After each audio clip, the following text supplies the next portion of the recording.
নমস্কার।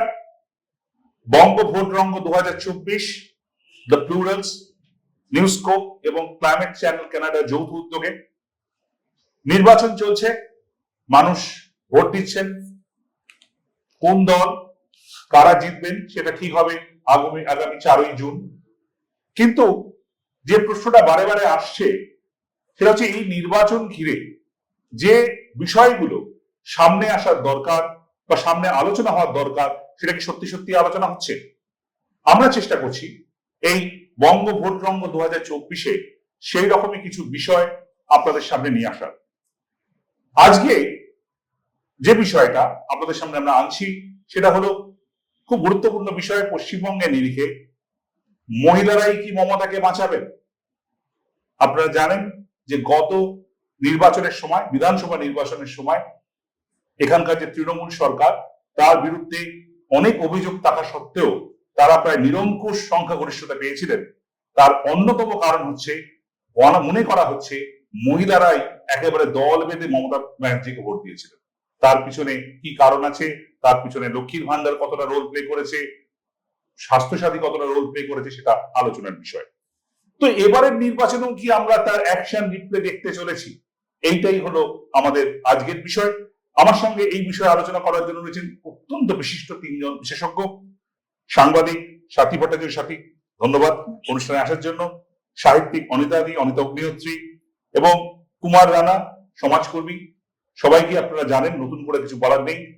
আমি সরাসরি সাথীর কাছে চলে যাবো। সাথী, যে প্রশ্নটা অলমোস্ট সাংবাদিকতার ভাষায় লিডিং কোয়েশ্চেন, যে মহিলারাই কি মমতাকে এবারে বাঁচাবেন এবারের নির্বাচনে, এটা আরো এই কথাটা উঠছে এই কারণে, কারণ একদিকে যখন এই প্রশ্নটা বলছি, পাশাপাশি সন্দেশখালী নিয়ে তার পক্ষে বিপক্ষে তার ভিডিও ভালো মন্দ সেটা অন্য বিষয়, কিন্তু একটা কাউন্টার ন্যারেটিভও আসছে যে মহিলারা এই রাজ্যে হয়তো অতটা নিরাপদ নন। তো এই যে দুটো ন্যারেটিভ মিলে কি মনে হচ্ছে এবারে মহিলারা এবারে নির্বাচনে কতটা গুরুত্বপূর্ণ রোল প্লে করতে চলেছে? আমার মনে হয় যে পশ্চিমবঙ্গে মহিলাদের কাছে জীবিকা একটা খুব বড় প্রশ্ন।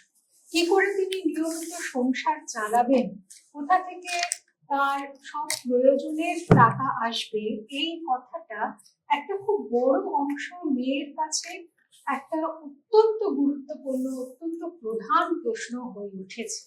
সেই হিসেবে লক্ষ্মীর ভান্ডারের কিন্তু নিশ্চিতভাবে একটা ইম্প্যাক্ট, একটা প্রভাব আমরা এই নির্বাচনেও দেখতে চলেছি।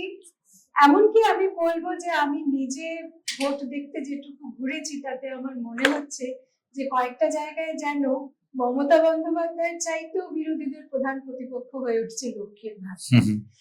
পাশাপাশি আমাদের মনে রাখতে হবে যে খাদ্য সাথী, যেটা আগে শুরু হয়েছে কিন্তু যেটা চলছে শর্তহীনভাবে চলছে, এবং প্রায় পশ্চিমবঙ্গে যতজনের দরকার সকলেই সুলভ মূল্যে অনেকখানি শস্য পাচ্ছেন।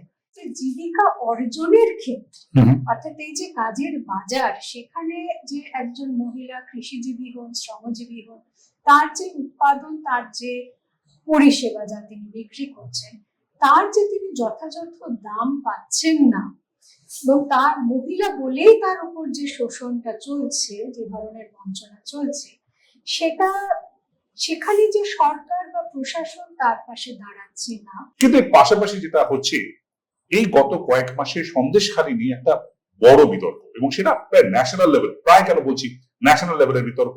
আমাদের প্রাইম মিনিস্টার, হোম মিনিস্টার সেটা নিয়ে কমেন্ট করছেন। আবার গত সপ্তাহ দুয়েক ধরে আমরা দেখছি তার কিছু কাউন্টার ন্যারেটিভও আসছে। বলা হচ্ছে তৈরি করা হয়েছিল, ভিডিও হচ্ছে, সেই ভিডিও আমরা দেখিনি বা তার সত্যতা সম্বন্ধে আমরা জানি না, সেটা খুব স্পষ্ট করে বলা উচিত। কিন্তু একটা কাউন্টার ন্যারেটিভও আসছে। সব মিলিয়ে এই সন্দেশখালী, এই যে 2021-এ নিরঙ্কুশ মহিলা সাপোর্ট মমতা ব্যানার্জি, সেই বিষয়টার মধ্যে সন্দেশখালী কতটা চোনা ফেলতে পারে বলে আপনার মনে হয়? দেখুন, সন্দেশখালী একটা খুব বিতর্ক তো বটে, একটা বেদনারও একটা জায়গা। এখন সন্দেশখালী নিয়ে প্রথম থেকেই একটা রাজনৈতিক আলোচনা তো আরম্ভ হয়েছে, তার প্রতিবাদ হয়েছে। সম্প্রতি যেটা ঘটেছে সেটা হলো যে একটা স্টিং ভিডিও, যার সত্যতা কেউ যাচাই করেনি, কিন্তু সেটা এসেছে, আরো একটা এসেছে। এবং তারপরে কিছু মহিলা যারা একটা অত্যাচারের বিরুদ্ধে প্রতিবাদ করে এফআইআর করেছে, তারা বলছেন আমরা এফআইআরটা প্রত্যাহার করলাম। এখন এর মধ্যে একটা কথা, মানে আমি হয়তো কলকাতা শহরে বসে আছি, কিন্তু মেয়েরা যারা ওখানে আছেন আমার মনে হয় তারাও কি এটা মনে রাখবেন না যে সন্দেশখালী কিন্তু একদিনের ঘটনা নয়। সন্দেশখালীর যে ঘটনা তা ঘটছে অনেক দিন ধরে, এবং পশ্চিমবঙ্গে সন্দেশখালীও কিন্তু একটা নয়। সন্দেশখালীতে স্বভাবগতভাবেই রাজনৈতিক কারণে যেটা খুব ড্রামাটিক সেটা সামনে চলে আসে, এমন নয় যে সেটা মিথ্যে, মানে মেয়েদের যৌন লাঞ্ছনার ব্যাপারটা, কিন্তু সন্দেশখালী তার থেকে অনেক বেশি। সন্দেশখালীতে যেটা ঘটেছে, দিনের পর দিন পুরুষরা বাইরে, মেয়েরা মূল শ্রমজীবী শ্রেণী সেখানে, তারা কাজ করেন, তাদের দিয়ে কাজ করানো হয়, কাজ করে তারা পারিশ্রমিক পান না, প্রতিবাদ করতে পারেন না। অন্যদিকে যারা জমির মালিক, তাদের ছোট চাষিদের জমি নিয়ে নেওয়া হচ্ছে ভেড়ি করার জন্য, সেখানে লিজের টাকা তারা পাচ্ছেন না। এই বঞ্চনাগুলো কিন্তু চলছে। মেয়েরা যে সেই আন্দোলনটা করেছিলেন, সাহস দেখিয়ে বাইরে এসেছিলেন, আজকে একটা ভিডিও করে যদি বলা হয় যে তারা কিছু টাকা নিয়ে অভিযোগগুলো করেছেন, আমার মনে হয় এটা সত্যতা বা অসত্য হওয়ার থেকেও বেশি বেদনার হচ্ছে আমরা কিন্তু মেয়েদের যে লড়াইটা সেটা অস্বীকার হচ্ছে। আমরা একটা বড় অপরচুনিটি কোথাও কোথাও একটা ওভার সিম্পলিফিকেশনও করা হচ্ছে পলিটিক্যাল কারণে। আমরা একটু আসবো এই আলোচনাটার সময় শিখাবো আমরা। আমি একটু মনে করি যে এই যে দুটো বিষয়, মানে একদিকে হচ্ছে মহিলাদের সমর্থনের জায়গাটা, আবার একদিকে সন্দেশখালীকে নিয়ে একটা অন্য বিষয়, এই দুটো মিলিয়ে, এবং যে কথাটা একটু অনেকদিন বলছিলেন যে একটা সামাজিক আন্দোলনের ক্ষেত্রে একটা দিক এসেছিল যেটা কোনো জায়গায় বোধহয় একটু ওভার সিম্পলিফাইড হয়ে যাচ্ছে এই এই এই ন্যারেটিভ গুলো আসার জন্য। সব মিলিয়ে কি মনে হচ্ছে যে ব্যাপারটি কোথাও ঘেটে গেল সব মিলিয়ে? না, ঘেটে গেল বলে আমি মনে করছি না। এখানে তো দুটো জিনিস ঘটলো। একটা হচ্ছে যে সন্দেশখালীতে মেয়েরা যে আন্দোলনটা করছিলেন, সেই আন্দোলনটা যেহেতু সেখানে দুটো প্রতিপক্ষ, মাঝখান থেকে যারা আন্দোলনটা করছিলেন তাদের সেই আন্দোলনের মুখ হয়ে উঠলো দুটো রাজনৈতিক প্রতিপক্ষ, একজন তৃণমূল এবং বিজেপি। এর মধ্যে চলে আসলো লড়াইটা কিন্তু মানুষের সঙ্গে যে শাসন ব্যবস্থা বা শোষণ ইত্যাদি, এর লড়াইটা যে সম্ভাবনাটা ছিল, সেই সম্ভাবনাটাকে চেপে দেওয়া হলো। কিন্তু চেপে দেওয়া হলো মানে এটা চেপে থাকবে তা কিন্তু নয়। এখন এইখান থেকে এটা সাথী বললেন খুব গুরুত্বপূর্ণ, লক্ষ্মীর ভান্ডার, খাদ্য সাথী ইত্যাদির মধ্যে দিয়ে মেয়েদের মধ্যে পশ্চিমবাংলায় এক ধরনের মেয়েদের কিছুটা হলেও জোরের জায়গা তৈরি হয়েছে। সেটা দুর্ভাগ্যজনক ভাবে এই জোরের জায়গাটা আবার এসছে পশ্চিমবাংলার যে অর্থনৈতিক পরিস্থিতি, সেই পরিস্থিতির কারণে পুরুষরা গ্রামে নেই, মেয়েরাই এখন গ্রামাঞ্চলে শ্রমিক শ্রেণী। আমার এই কথাটা শ্রমিক শ্রেণীর ডেফিনিশনটা বলতে, সংজ্ঞাটা বলতে গেছে, এরা উঠে আসছেন গ্রামীণ শ্রমিক শ্রেণী হিসেবে, মেয়েরা উঠে আসছেন। এখন এইটা এর মধ্যে খানিকটা তাদের জোর তার মধ্যে তৈরি হয়েছে। এই জোরটা একদিকে যেমন মমতা বন্দ্যোপাধ্যায়, তিনি সিনিয়র পলিটিশিয়ান, তিনি এটা বোঝেন, যে কারণে এই যে মিড ডে মিল ওয়ার্কার এবং আশা কর্মী, অঙ্গনওয়াড়ি কর্মী, তাদের যে খানিকটা হলেও, যেটাকে সরকার স্বীকার করছেন না, ওয়েজ বলে স্বীকার করছেন না, সেটাকে একটা গাল ভরার নাম দেওয়া হয়েছে সাম্মানিক বা কিছু, সেটা যে বৃদ্ধি ঘটলো, এই বৃদ্ধিটা ঘটলো, তার মানে গ্রামাঞ্চলে একটা নতুন নেতৃত্ব উঠে আসছে। এটা একই সঙ্গে আপনাকে মনে হয় সন্দেশখালী সেই নেতৃত্বের উঠে আসার যে প্রসেস থেকে কোথাও কি একটা একেবারে সন্দেশখালী সেই প্রসেসটাকে ম্যানিফেস্ট করছিল, এবং এইটা যারা রুলিং পজিশনে যারা রয়েছেন, বোধ তৃণমূল এবং বিজেপি, দুজনের জন্যই কিন্তু এটা খুব অস্বস্তিকর। এই প্রসঙ্গে সাথীর কাছে একবার আসি, আমাদের সময় খুব বেশি নেই, আমরা খুব দ্রুত কতগুলো রেসপন্স নেব। এখানে আপনি বললেন সাথী যে টাকার বিষয় খুব ইম্পর্টেন্ট, একটা গ্রামীণ পরিবারে 1000 টাকা বা 1200 টাকা খুব ইম্পর্টেন্ট। বোধহয় আর একটা লার্জার প্রশ্ন হচ্ছে ডিগনিটি। নিশ্চয়ই, মানে এই যে এই ডিগনিটি যে ফ্যাক্টরটা, এবং এখানে কোথাও কি মনে হয় যে পলিটিক্যালি যারা অপোজিশন এখানে আছেন, এখানে লেফট অপোজিশন বা বিজেপি, সিপিএম, তারা গোড়া থেকে এই লক্ষ্মীর ভান্ডারকে খানিকটা রিডিকুল করছিল, যে এটা কি 500 টাকা ভিক্ষা দেওয়া হচ্ছে, এবং তৃণমূল বারবার বলার চেষ্টা করছিল যে না, তার মানে হচ্ছে যে আমরা যদি চলে যাই তাহলে এটা বন্ধ হয়ে যাবে। এইটা কোথাও কি একটা পলিটিক্যাল ব্লান্ডার বলে মনে হয় বিজেপি এবং সিপিএম এর। এখন তারা বলছেন 3,000 টাকা কেন দেবে না? So whole narrative has change.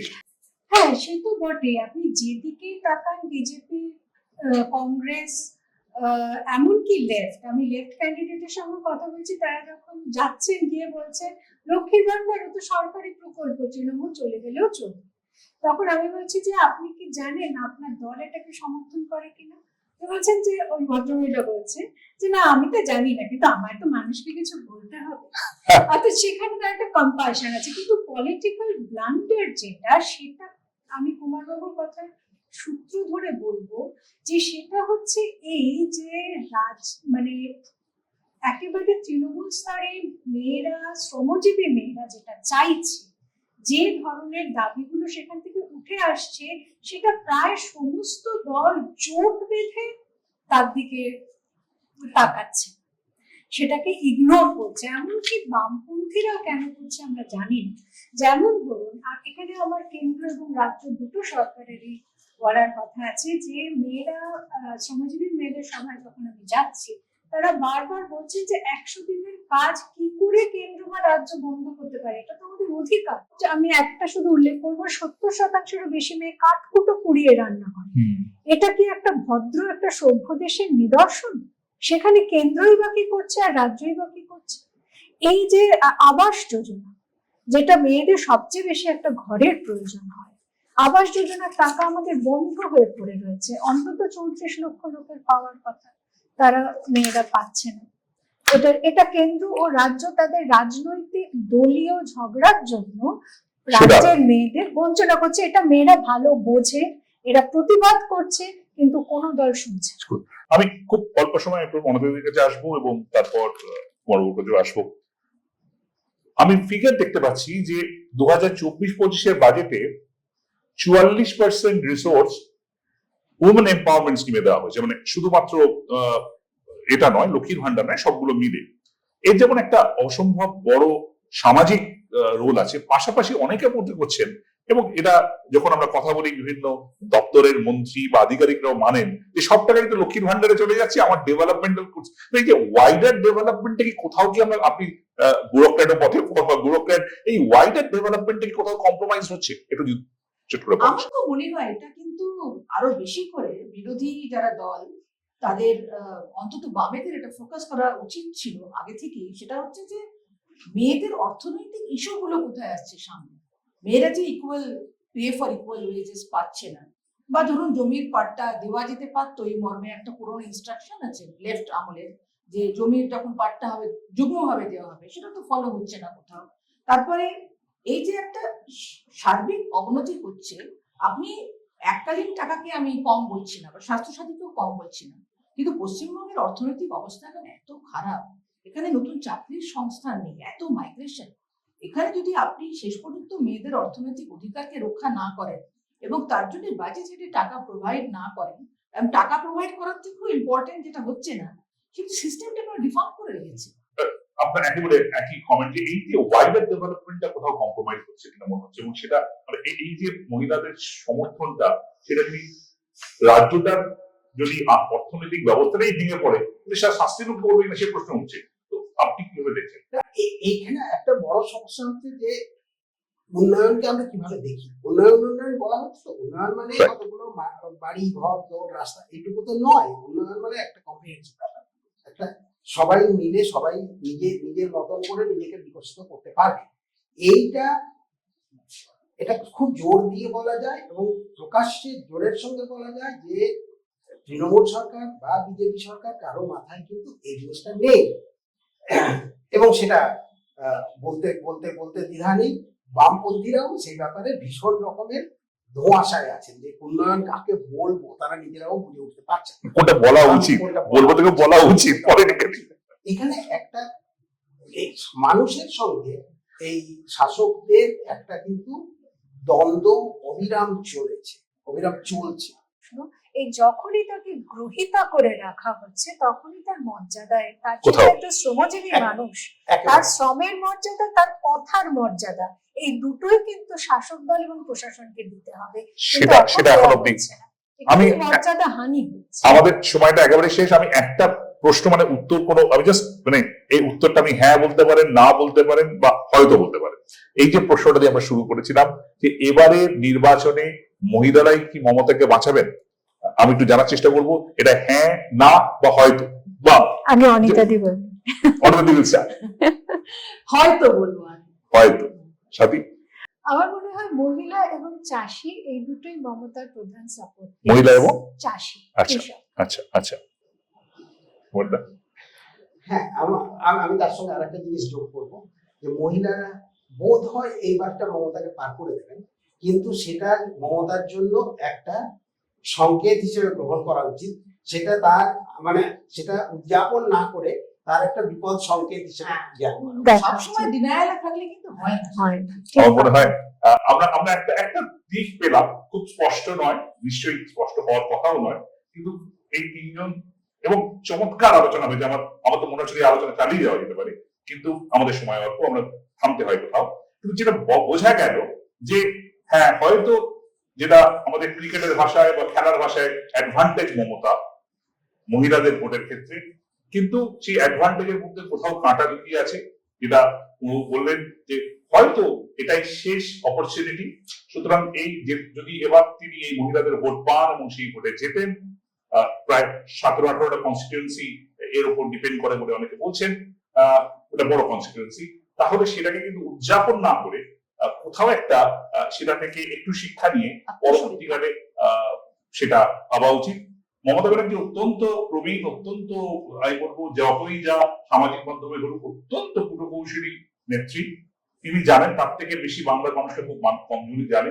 আশা করা যায় যে এবারের ভোটে যেটা নিয়ে হোক ভালো মন্দ মাঝামাঝি সেটা থেকে তিনি শিক্ষা নেবেন এবং পরবর্তীকালে পশ্চিমবঙ্গের প্রশাসন তার থেকে শিক্ষা নেবে এবং অন্য রাজনৈতিক দলরাও শিক্ষা নেবেন। হ্যাঁ, এটাও বলার কথা। তারা তো মনে হচ্ছে খানিকটা মানে ওই রিঅ্যাক্টিভ পলিটিক্স করছেন রাদার দ্যান প্রোঅ্যাক্টিভ পলিটিক্স। আমরা থামছি এই এপিসোডে এখানে, আপনার সঙ্গে আবার দেখা।